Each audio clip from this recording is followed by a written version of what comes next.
Hey there, subscribe to my channel, and also press this bell icon so you never miss any new updates, cause whenever we upload new video you will get a notification on your phone. Part 1.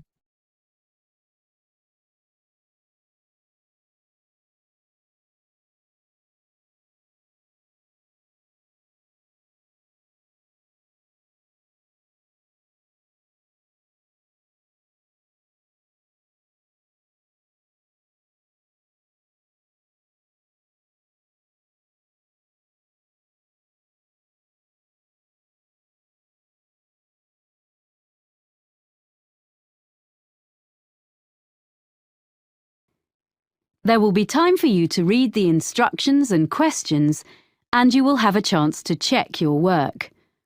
All the recordings will be played once only. At the end of the test, you will be given 10 minutes to transfer your answers to an answer sheet. You will hear a man talking to a woman about hiring a car. First, you have some time to look at questions 1 to 5. Pause the recording for 30 seconds.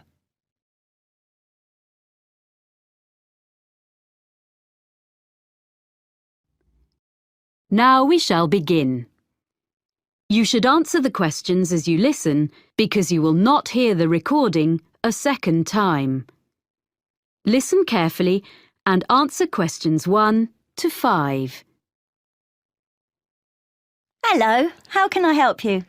Hi, I'm Carlton Mackay, and you booked me some flights recently to Australia and some internal ones? Oh, yes, Mr. Mackay.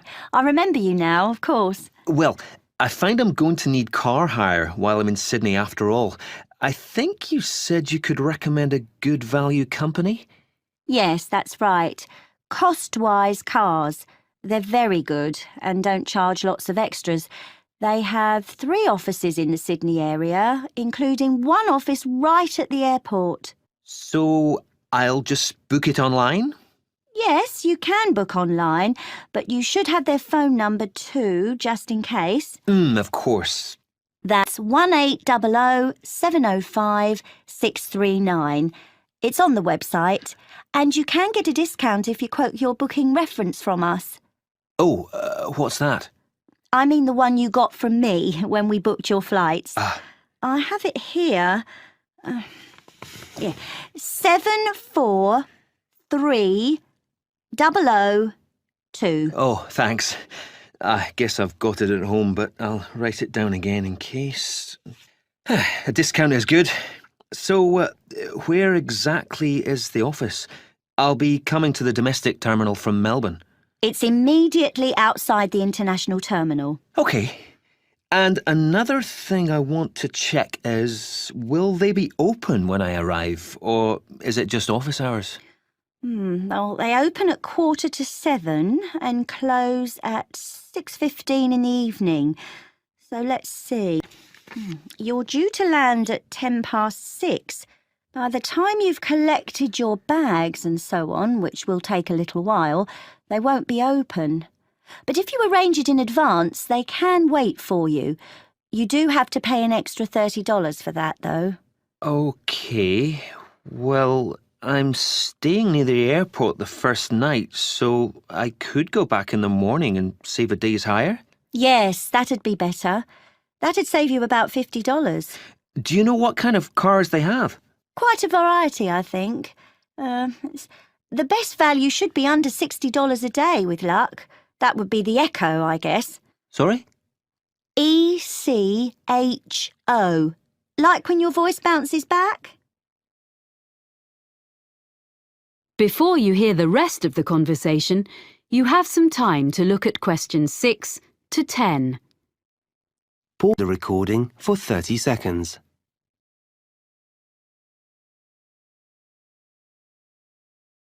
Now listen and answer questions 6 to 10.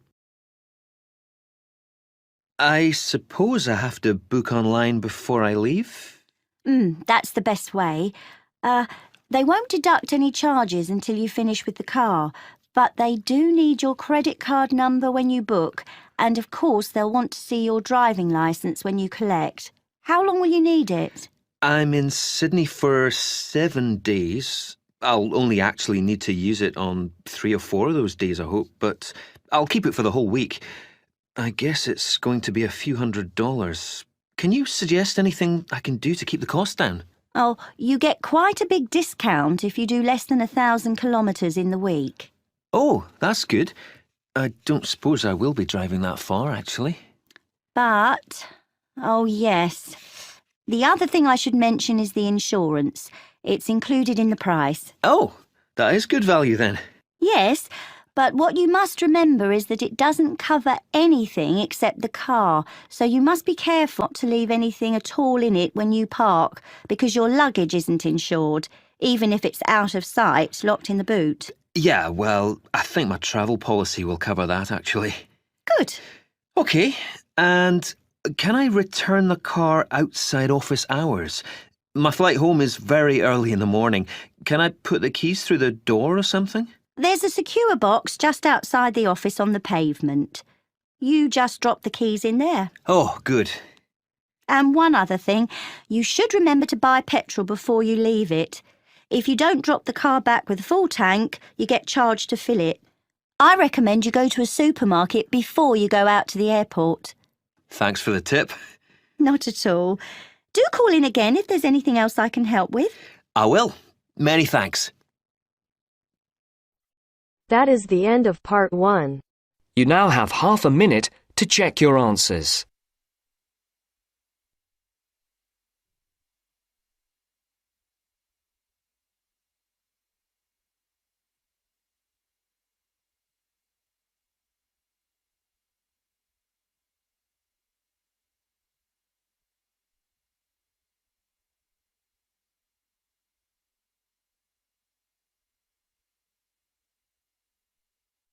Now turns to part 2. Part 2.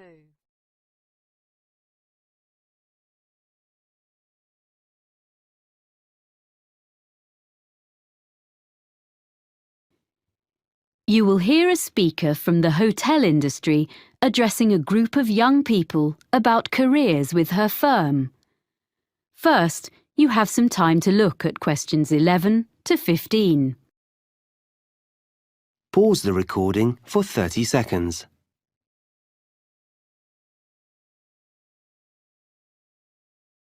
Now listen carefully and answer questions 11 to 15. Good morning. It's a great pleasure to be here in London and to see so many people interested in working in hotels. We, in the International Finest Group of Hotels, are very proud of our business, and we are always on the lookout for quality recruits in every department. Now, I'm going to outline some of the areas of work where we are currently recruiting and the essential skills or qualifications for them.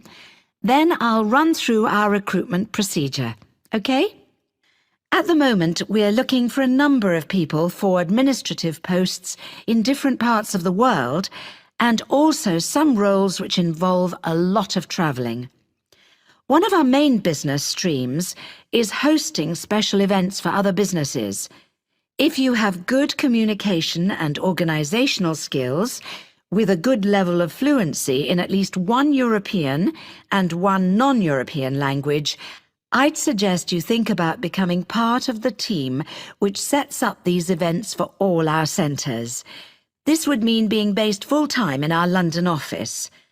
The work ranges from setting up small meetings a few days ahead to organising international conferences 2 years in advance, so there's plenty of variety.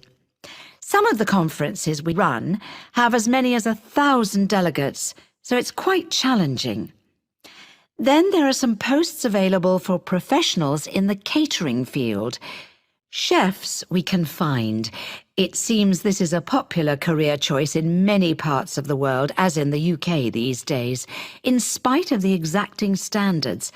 But people to manage catering departments need more than a love of producing quality food. We're after really energetic and totally efficient young managers who already have the relevant business qualifications, no training on the job here, and they must share the team's determination to make everything run smoothly at any time of the day or night. Or if you are the type of person who enjoys a challenge, what about becoming one of our relief housekeepers? You'll be a good people person, well-organised and supremely flexible. As well as covering UK holidays, maternity and paternity leave, there will be times when you have to fill a key post when someone's sick, which could be anywhere in our European, Middle Eastern or Far Eastern hotels, so you must be prepared to hop on a plane at 5 minutes' notice. The International Finest brand name attracts visitors from all over the world and on all kinds of business and leisure trips.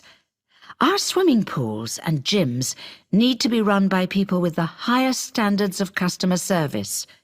You don't have to be a great athlete, but smart appearance and a pleasant manner are necessary. A diploma in sports science would be the minimum requirement here.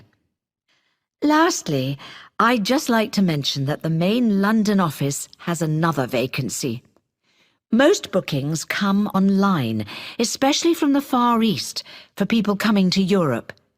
If you have fluency and some keyboard skills in, for example, Spanish or any Far Eastern languages, either having taken a degree or preferably from having lived and worked overseas, you might be just the person we're looking for to deal with email bookings and queries in the office here. A flexible attitude to working hours is also important, as you may have to come in outside normal office hours. Before you hear the rest of the talk, you have some time to look at questions 16 to 20. Pause the recording for 30 seconds.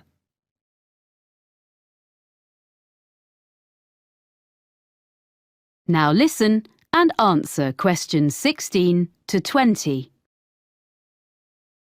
So that's an overview of the kind of jobs. Now, how to get them.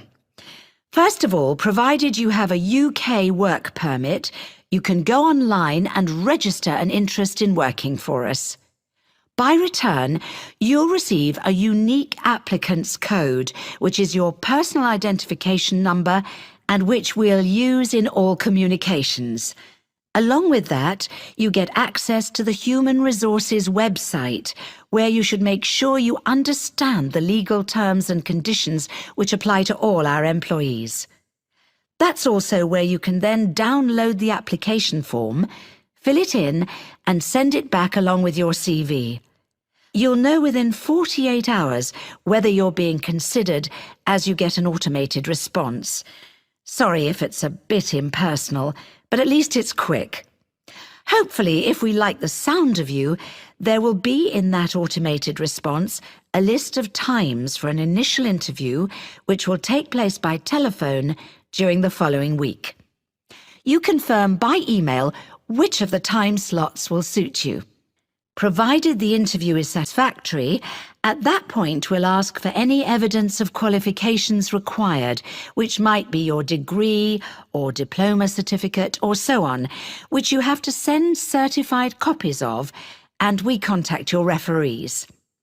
The last thing you have to do is you come along and have a look round the International Finest Group head office, get to know some of our team in human resources face-to-face, and participate in a one-day recruitment seminar, which involves a number of group and individual activities, along with other potential employees. Then, with luck, we'll offer you a job. So I hope you like the sound of joining our organisation. That is the end of part 2. You now have half a minute to check your answers.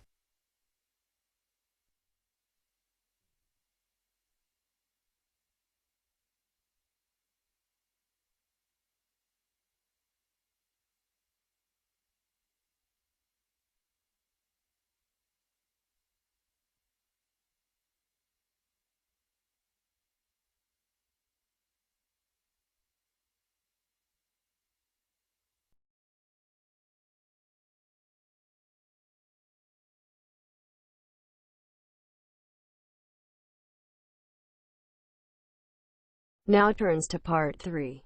Part 3.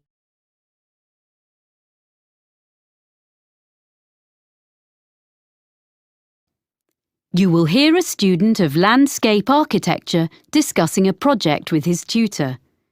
First, you have some time to look at questions 21 to 24. Pause the recording for 30 seconds.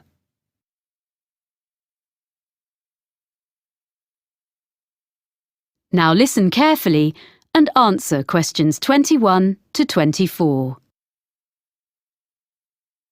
So, let's hear what you're doing for your next project. I've decided to design a roof garden for a supermarket.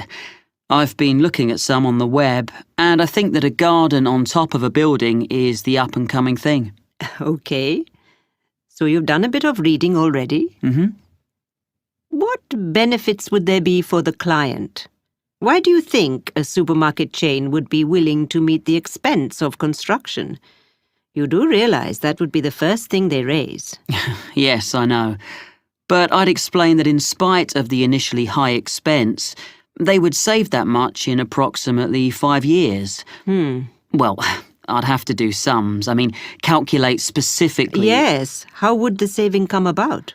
Mainly through lower heating and aircon bills. The extra insulation offered by having a layer of living plants in the soil would make a huge difference. Okay. But they might feel the expense of maintenance would be an issue. After all, supermarkets don't normally employ gardeners. What I thought was, if they made it a community garden, rather than a simple, low-maintenance green roof... So there'd be public access? Oh, yes. Then there'd be a sense of ownership in the local community, and people could take responsibility for it, instead of the supermarket paying a commercial company, and it'd really boost their public relations. That's a good point.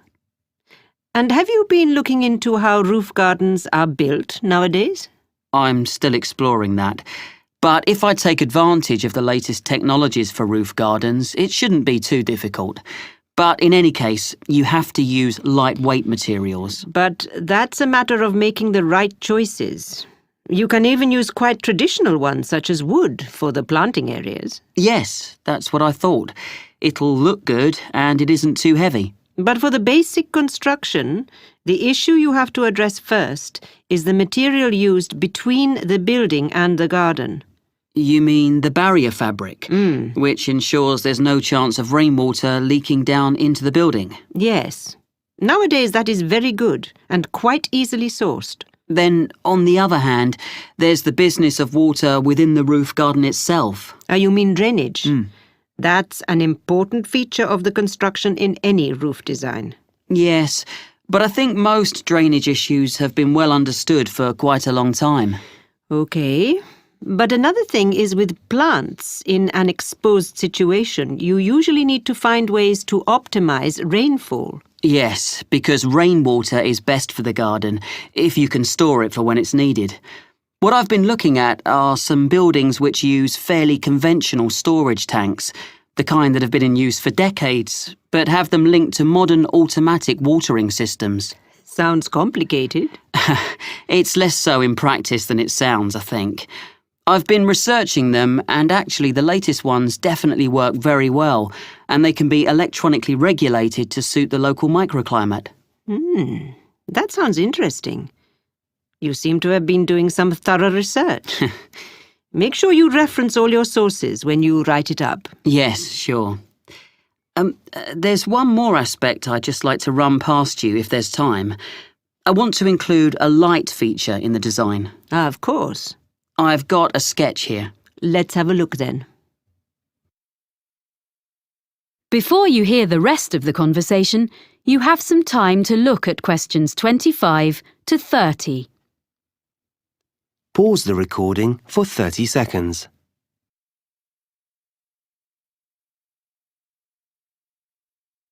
Now listen and answer questions 25 to 30. Well, I was really impressed by something I saw on a roof in Cornwall, and I'd like to design something similar. You have an area of planting, and I'm thinking of installing this lighting in an area filled with low-growing evergreen shrubs. You'd have to have lights and things well away from anywhere children might be. But I can see this could be very effective, if a bit complicated. How would it work? On this drawing, this is a section view. You have this low wall on the right. Yes, that's it. This is just one element, and these areas would be repeated all round the planted area. I think this will probably be a wooden wall using reclaimed timbers with an angled ceramic top surface. Perhaps even ridge tiles, like they use on roofs? Ah, yes. That'd be just the sort of thing. And that'd make it weatherproof. And then the heavy-duty electric wiring comes up through the floor just outside the planted area and into the wall. Then it's brought through to a projector low in the side of the wall, and that sends a beam of light along the fibre optic cable. So there's no electricity in the actual lights. The fibre optic goes across the surface of the soil in the planting area. Yes, that's the beauty of it. The shrubs will soon grow to cover it up, of course. And then the cable goes past a wooden post, which is between the shrubs and can be a support for them as they grow bigger, and then runs up into each element of the installation. So the light beam is carried up to the top of each element and illuminates a kind of conical glass cap? I see. Is that the bit which would glow in the dark? Yes. And what's the cap supported on? Is it a wall?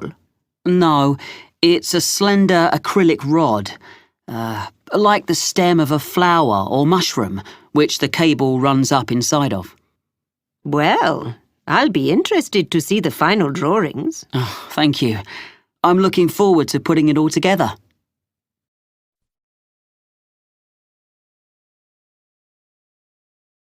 That is the end of part 3. You now have half a minute to check your answers.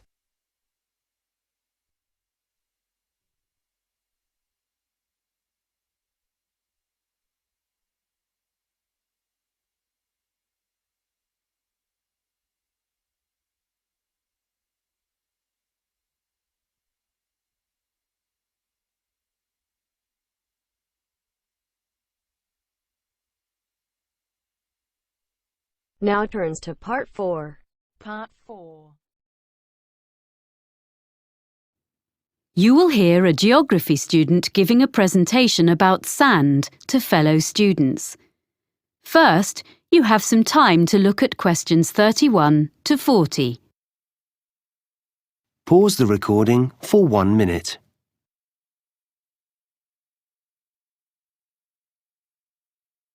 Now listen carefully and answer questions 31 to 40. First, I would like to tell you how the Argus computerized photography system has helped marine researchers. Then I shall talk a bit about sand collecting. Well, Argus is the system Dr. Rob Holman developed when he was working at a research pier on the coast of North Carolina about 20 years ago. This pier stretches out over the water, and it's the longest research pier in the world, with an observation tower on the end of it. The researchers there make precise measurements of how the sand moves about under the waves. This research is critical to the study of beach erosion in places where the coastline is being worn away. The Argus system helps to solve the difficulties encountered by these researchers. The system correlates the data from under the water with what Dr. Holman gets from his fixed camera, which is mounted above the water on the pier and uses time-lapse photography. Some of Dr. Holman's results have changed the way people understand how sand moves. To quote S. Jeffries Williams, a coastal geologist with the United States Geological Survey, the system is a critical piece of new technology. And the Argus system allows us to quantify and document visually the changes to the coast on a variety of different time frames. A lot of these take place when there is a storm, or at other times when it is difficult to have people out on the beach making observations and taking measurements. Up to now, Argus installations have been installed in places in Oregon, California, Hawaii, England, the Netherlands, Australia, New Zealand, Spain, Italy and Brazil, as well as in North Carolina. Now, I'd like to introduce Dr. Holman's sand collection. He started collecting sand in the 1980s, and he still collects it now, even though he has around 1,000 samples. They come from his travels and from geologists and amateurs all over the world, and the collection includes sand from each continent, including Antarctica. People send him sand in envelopes, plastic bags, paper towels and all sorts. Each is stored in a glass jar, which Dr. Holman labels by latitude and longitude of its origin, as well as he can work them out. Sometimes the information is a bit sketchy. Anyway, it's mainly geology students at the university who study his collection, and they can learn a lot from it.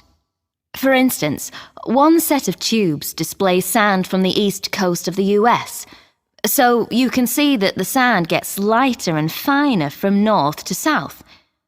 By the time a grain of sand eventually washes up on a beach in Florida, at the southern end of that journey, it has been battered by waves for a long time, so the grains are fine and rounded, because most of the time sand is not stationary on the beach.